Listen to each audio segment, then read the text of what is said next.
From chair, let's look at lunge. There is high lunge, low lunge, and lunge with a twist. Personally, in a class, the way that I like to do it is that we come into low lunge first and we open up the body, we get used to the balance, and then move into high lunge. Either way is totally fine. And then when we get into warrior one, you're going to see that high lunge can actually be an option for warrior one. So closed hips or square hips, you can come into it from downward facing dog, or you can come into it with your chair pose. So for example, with the chair pose, you come into chair and then put the weight into the left foot and step the right foot back slowly. So you come onto the ball of the back foot. So now we're in high lunge, or you can come into low lunge. Also downward facing dog.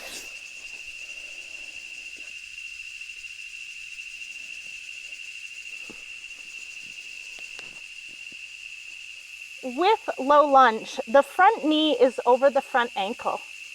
Just double check that we're pushing into the ball of the feet, that the toes aren't gripping the mat. I call it desperate toes.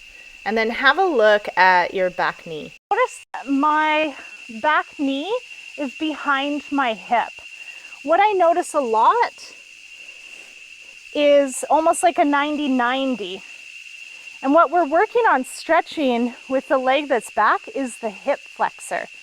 Some people have very tight hip flexors, so for them, this is a stretch. If you want to double check, the way that you can direct someone is to tuck the back toes, lift the back knee, and then wiggle the foot back further. Bring the back knee to the mat, untuck the toes. Put the weight into the top of the feet.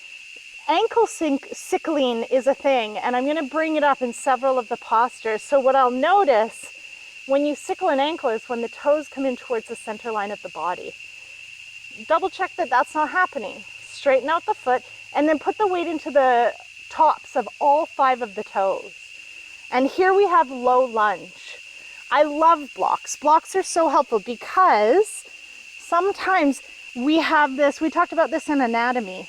We have this impingement that happens. So here is a way that you can involve the blocks, lift the chest, and find a really strong low lunge. Just going to switch to the other side. To even out my body, I encourage you to do the same.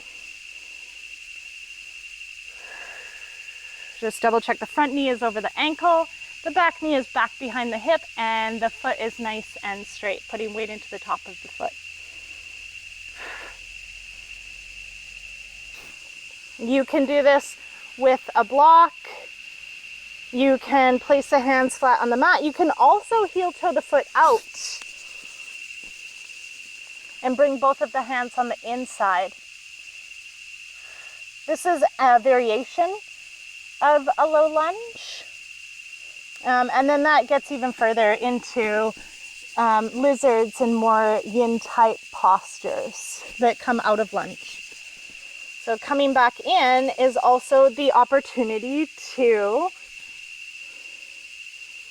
add in the twist. So I'll add in the twist with a low lunge, and then I'll also show it to you with a high lunge. The way that I will cue people in is take the right hand and place it on the right knee, and place the left hand on the inside of the right foot. Push into the right hand and turn to look over the right shoulder. Stay here, or inhale, bring the right arm up into the air.